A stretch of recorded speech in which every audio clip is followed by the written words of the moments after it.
안녕하십니까.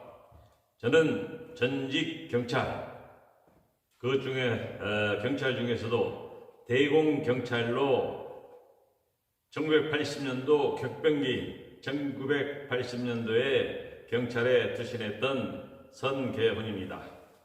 오늘은 특별한 선언을 할까 합니다. 저와 또 경찰을 떠난 여러 경우에 그리고 또 대공경찰 중에서 저와 뜻을 같이 하는 여러분들과 같이 선언을 하고자 합니다. 이번 2022년 3월 9일이면 제20대 대통령 선거가 있습니다. 제가 들어올 때는 엄청난 혼란기의 격동기였지만 지금은 혼란기 차원을 넘어서 체제가 과연 유지될 것이냐, 아니면 지금까지 대한민국을 이끌어왔던 주체 세력, 주도 세력이 교체가 되느냐 마느냐 하는 중요한 시기에 와 있습니다. 오늘이 사전투표 첫 번째 날이었습니다. 자, 2022년 3월 9일 제20대 대통령 선거에서 대한민국 재향 경우에 선계훈과 이에 동조하고 뜻을 같이 하는 경우회원 일원은 자유대한민국 수호를 천명한 공정과 상식 그리고 한국 과학과 선진 주도화를 주도하는 후보를 강력히 지지합니다. 그래야만이 자유대한민국이 주도권 세력이 바뀌지 않고 지금까지 경제 대국을 이루어왔던 대한민국을 그대로 이끌어 나갈 것이라고 확신하기 때문입니다. 그리고 저뿐만 아니라 현직에 있는 우리 후배 경찰들도 제게 알게 모르게 많은 얘기를 해준 것이 있습니다. 그러나 그분들은 정치적인 중립을 지켜야 되기 때문에 말할 수 없는 입장이고 경호회원들께서는 상당수가 호응을 해 주었습니다. 이유는 다음과 같습니다. 1. 한마 헌법에 대한민국은 민주공화국으로 되어 있지만 헌법 전체는 자유민주주의를 천명하고 있기 때문입니다. 2. 헌법 66조에 대통령은 국가의 계속성을 유지할 의무가 있는데 현재의 대통령은 계속성이 무의미한 행동을 해 오셨습니다. 세 번째, 헌법과 국가공무원법 제1조에는 공무원은 국민 전체 봉사자로 국민 위에 군림할 수가 없습니다. 즉, 법 위에 누구도 군림할 수가 없습니다. 법은 법적 안정성과 신뢰성, 그와 같은 것에 따라서 국민 모두의 상식을 정한 것이 법입니다. 그런데 그 법, 헌법조차도 무시하는 행위를 했던, 유현까지 됐던 현 정부는 믿을 수가 없습니다. 그리고 현 정부를 따르는 그 후보도 역시 마찬가지로 같은 맥락으로 지지할 수가 없습니다. 세 번째로 경찰법은 이를 준용하고 있습니다. 경찰은 이를 준용하고 있으면서 경찰 헌장에서 다음과 같이 말하고 있습니다. 경찰은 사람의 인권을 존중하고 누구에게나 따뜻하게 봉사하는 친절한 경찰과 개인의 자유와 권리를 보호하고 정의의 이름으로 진실을 구축하고 어떠한 불의와 불법과도 타협하지 않은 정의로운 의로운 경찰이어야만 합니다. 또 법에 따라 집행하는 공정한 경찰이라고 우리 경찰 헌장에는 지표로 삼고 있습니다. 또 경찰을 퇴직한 경우회, 즉 대한민국 재향경우회법을 알아보도록 하겠습니다. 제1조 목적에는 이 법은 대한민국 재향경우회를 설립하여 회원 상호 간의 친목을 도모하고 상부상조하는 협동정신을 복도덕으로서 자유민주주의의 수요에 앞장서며 국민에 대한 봉사와 국가 치안 활동 및 공익 증진에 기여함을 그 목적으로 하고 있습니다. 여기에서 가장 중요한 단어는 대한민국 재향경우회는 자유민주주의를 수호할 의무를 가지고 있습니다. 이 법을 만든 목적입니다. 그런데 과연 우리 자유민주주의에서 재향경우회가 자유민주주의를 수호하기 위해서 얼마만큼 행동을 했는지 반성을 해야만 합니다. 이상과 같이 저뿐만 아니라 저를 따르는 현직과 경우회 회원들은 자유를 천명하고 공정과 상식, 대한민국의 과거를 주도하는 후보에게 전적으로 지지를 선언하는 바입니다. 이상으로 선언을 마치고 몇 가지 부가사항을 말씀드리도록 하겠습니다. 공정과 상식이라는 것은 법에서 나온 얘기입니다. 법은 모든 국민들에게 알려서 법적 안정성, 이 행동을 하게 되면은 죄가 된다, 되지 않는다 하는 법적 안정성을 주는 것입니다. 또 신뢰성을 주는 것입니다. 거기에서 공무원들이 취해야 될 것은 공정입니다. 공정. 이 공정을 올바르게 한다면은 행복한 조직이 될 것입니다. 그리고 또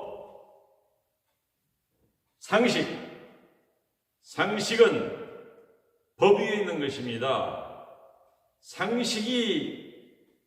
이게 상식화되고 상식화되버려서 법으로 변환돼서 질서 유지를 하게 되는 것입니다. 법은 곧 상식이다 라는 말이 이를 뒷받침해주고 있습니다. 공정과 상식, 이 말은 곧 한 국가를 법치주의로서 다스리겠다, 법치주의로서 국민에게 봉사하겠다라는 의미라고 볼 수가 있습니다. 모든 국민에게 안정성 있는 행복한 국가를 만들어 주겠다는 뜻입니다. 행복이 무엇입니까? 국가의 비전이 무엇입니까? 국민들이 한 국가를 만드는 것이 가장 좋은 제도라고 지금까지 역사상에서 만들어진 것이 국가입니다. 국가의 비전은 바로 행복한 국민 생활입니다. 자유로운 국민 생활입니다. 국민들에게 희락을 넘쳐나게 해주고 고통을 줄여주는 것이 행복입니다. 행복을 주는 희락과 쾌락을 주는 것은 곧 각 국민이 가지고 있는 개성, 자유와 인권, 권익, 본인이 하고 싶은 자아실현, 이 모든 것을 다 인정해 주는 것입니다. 그 반대로 고통을 주는 것은 이것을 하지 못하도록 통제하는 것입니다. 행복이란 개념이 이렇습니다. 바로 공정이란 의미를 이렇게 해석해 볼 수가 있겠고, 또 단합을 통해서 한국을 과학의 주도권으로 주도화를 하겠다는 안철수 후보의 언에 대해서 말씀드리겠습니다. 현재는 우리 대한민국만이 살고 있는 세계가 아닙니다. 현재는 세계가 한 마을 같은, 한 동네와 같은 좁은 울타리에 살고 있는 그런 세계입니다. 서로 협동하고 서로 믿고 살 수 있는 신의성이 있는 그런 세계로 변해가고 있습니다. 물론 이웃사촌도 싸우고 하고 그렇습니다만은 전쟁도 있고 하는 것은 사실입니다.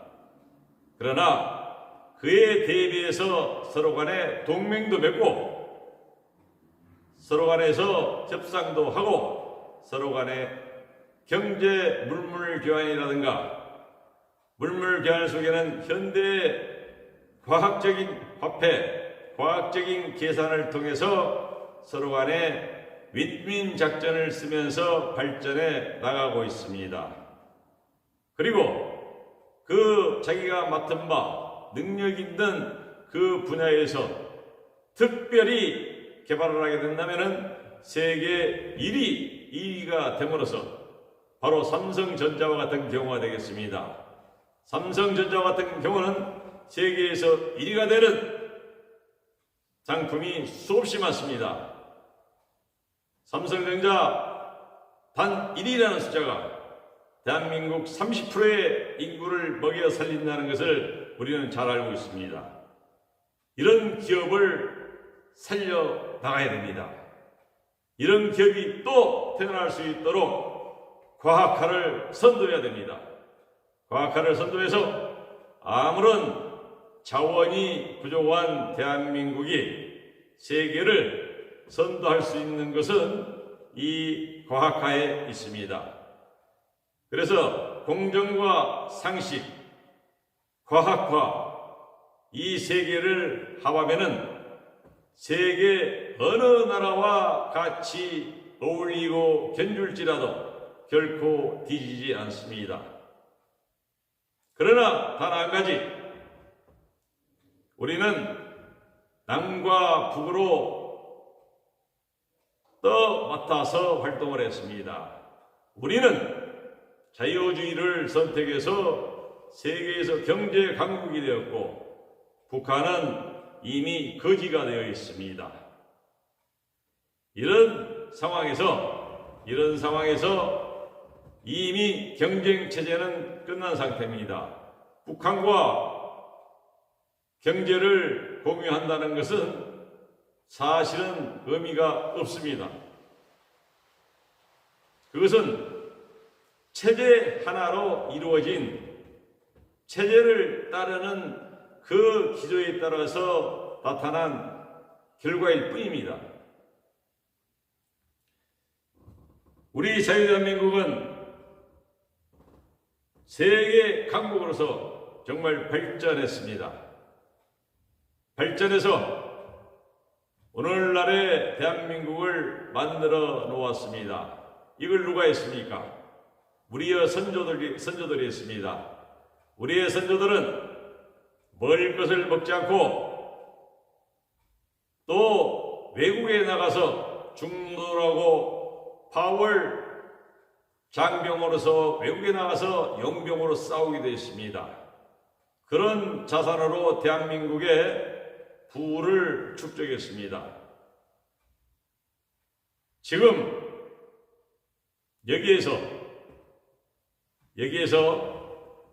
이 축적된 부 속에서 무임승차한 세력들이 있었습니다. 바로 혁명가들입니다.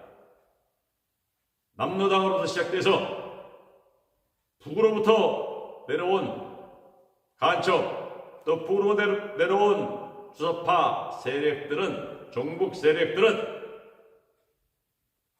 정말 혁명가로서, 직업적인 혁명가로서 우리나라가 6.29를 통하여 이미 민주화가 되었는데도 불구하고 민주화라는 탈을 쓰고 혁명을 주도했던 그 사람들의 본색을 드러내고 말았지 않았습니까? 그 사람들은 민주화에 그치지 않고 또다시 혁명에 줄여가게 됐습니다. 다르게 얘기하면은 자유 대한민국에 대한 반란입니다. 그 사람들이 오늘날 마르크스와 다음에 안토니오 그람시의 이론에 따라서 진지전을 파고 계속적으로 헤게모니 주도권을 장악해 나가면서 대한민국을 오늘날의 대한민국의 혼란된 대한민국으로 만들고 말았습니다. 대한민국이 과연 그렇게 허약한 나라였는지는 우리 모두가 생각해야 할 문제이지만은 자유의 특징입니다. 자유는 약점이 많습니다. 자유에는 여러 가지가 있겠습니다만은 정치, 경제, 사회, 문화 또는 종교, 학교, 노동자, 그리고 또 언론사, 모든 것이 다 자유에 포함된 하나의 범주이기 때문에 이것은 누구라도 들어가서 다 활동을 할 수가 있습니다. 혁명 전이들, 혁명 전사들은 작전을 바꿔서 40년 동안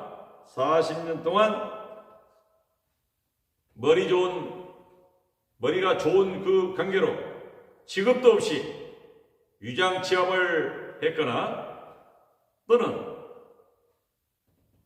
공부를 해서 사법고시, 의사고시, 언론고시, 영화배우, 문학계, 종교계, 목사, 학교, 정교조, 그 다음에 또 각 기업체, 지금 민주노총으로 진출을 했습니다. 진출을 해서 이 나라를, 이 대한민국을 다시 혁명의 전쟁기지로 삼기 위해서 노력을 했습니다. 그리고 그들은 드디어 장악을 했습니다. 지지난 정권 때부터 새로운 피라고 수요를 받으면서 정계 진출을 하면서 언도에서 오픈으로 올라왔습니다. 그리고 드디어 이번 19대 대통령 선거에는 그들이 정권을 장악했습니다. 3월 1일날 국민대회에서 북한에서 30년 동안 공자원들을 교육을 시켜서 내려보냈다는 탈북 고위 인사의 얘기가 있었습니다. 물론 그 전에 황장엽 선생님은 YS 시대에 청와대의 고위 간첩이 이미 침투에 들어가 있었다고 했습니다. 위안부가 끝났습니다. 그런데 3월 1일 날 이분은 지금 현재 청와대에 수많은 간첩들이 들어가 있다고 했습니다. 오히려 간첩 숫자가 더 많을 수도 있다고 얘기를 했습니다. 이것이 지금 대한민국의 현실입니다. 이 상황에서 이 상황에서 지금 선거가 이루어지고 있습니다. 이 선거가 공정한 선거가 될 것이라고 여러분 생각하십니까? 선거는 민주주의의 꽃입니다. 공산주의나 사회주의는 선거는 있지만은 100% 참여에 100% 찬성입니다. 이게 선거입니까? 선거라는 것은 본인의 의견을 내세우는 것이, 본인의 의견을 표출하는 것이 선거입니다. 그런데 강제적인 이와 같이 100% 참여에 100% 찬성이라는 것이, 투표라는 것이 말이 됩니까? 이걸 세계에 공표하고 있는데 이 창피한 거 아닙니까? 국민의 인권을 지배하고 있는, 통제하고 있는 그 증거 아닙니까? 그런데 우리 대한민국의 청와대에 그와 같은 사람들이, 교육을 받은 사람들이 수십 명이 들어가 있고, 우리나라에 직파했던 간첩이 35,000명이라고 했습니다. 우리 인구가 5,200만으로 쳤을 때 직파했던 간첩들이 고정 간첩까지 전부 다 인원을 계산해 보면은 그 인원은 5만 명, 황장엽 선생이 했던 5만 명이 결코 작은 숫자가 아닙니다. 종북 세력, 그 넘어선 종북 세력, 핵심 코어 세력이 아닌 종북 세력은 더 많아서 50만은 될 겁니다. 그래서 단지 5만 명 정도의 헤게모니를 주도한 세력이 대한민국의 핵심을 휘어잡고 통일 전선을 위해서 전력과 전술을 통해서 완전히 장악을 해서 5,200만을 마음대로 가지고 놀고 있는 겁니다. 국민들은 이걸 모르고 있습니다. 왜 국민들은 모릅니까? 자유롭기 때문에 그렇습니다. 자유롭다는 것은 내가 할 수 있는 것을 하고, 곧 선택의 자유지 않습니까? 선택의 자유는 공부하고 싶을 때는 공부하고, 공부하고 싶을 때는 공부하지 않고, 종교를 믿을 때는 종교를 믿고, 예배를 할 때는 예배를 하고, 그리고 또 자기가 직업을 선택할 직업 선택권도 자유 아닙니까? 그리고 또 사유재산권 문제, 이 두 가지, 사유재산권 문제와 선택의 자유, 이 두 가지가 자유주의의 특징적인 것입니다. 그런데 이미 우리는 이 두 가지를 다 완전히 뺏겼습니다. 이것을 우리는 전체주의라고 합니다. 전체주의는 개인이 가지고 있던 권익과 자유와 모든 것을 다 말살하고 사회와 집단과 국가가 결정하고 계획하는 것을 말합니다. 따라서 우리나라는 전체주의에 빠져 있습니다. 이번 공정과 상식, 그리고 대한민국의 과학화를 주도하겠다는 이 공약을 제가 선택한 이유는 아주 간단합니다. 한 후보는 제1공약으로서 국민소득제를 내밀었습니다. 국민소득제가 무엇이냐 하면은 문재인 정권에서도 얘기를 했습니다마는 토지를 국유화하고 토지를 공유화를 통해서 국민들에게 평등한 국민을 만들겠다고 하고 있습니다. 정의당도 지금 그 제1 목표를 보니까 평등한 나라, 평등한 사람이라고 했습니다. 이 평등이란 말이 아주 좋은 뜻 같지만은 사람의 인권을 말살하는 것입니다. 그런데 국민소득을 분배를 한다. 이 말은 무슨 뜻이냐면은 모든 돈을 국가에서 계속 찍게 되면 인플레가 일어나서 베네수엘라 수준으로 떨어지고 맙니다. 나라는 망하고 맙니다. 아무리 자산이 많을지라도, 재원이 많을지라도, 땅에 묻힌 자원이 많을지라도 그 국가는 망하고 맙니다. 그런데 국민소득을 분배하겠다. 이 얘기는 무슨 얘기냐면은 이번 정권에서 하지 못한, 이번 정권에서 삼성을 그렇게 뺏으려고 했는데 하지를 못했지 않습니까? 경제 대통령 존경하는 우리 이재용 회장을 구속을 했지 않습니까? 그게 구속될 사유입니까? 대한민국 국민 30만 명을 먹이고 있는 사람입니다. 법에는 정상 참작의 법칙도 있습니다. 모든 것을 무시하고 편의에 따라서 법을 하고 있는데, 이 국민소득의 분배라는 것은 무엇을 뜻하냐면은 모든 기업체, 재화가 될 모든 것을 국유화를 한 뒤에, 중국식이 되겠지요. 국유화를 한 뒤에 거기에서 나온 재화를 통해서 국민에게 돈을 나눠주겠다는 얘기입니다. 이쯤 되면 뭔가 생각나는 게 없습니까? 배급입니다. 배급.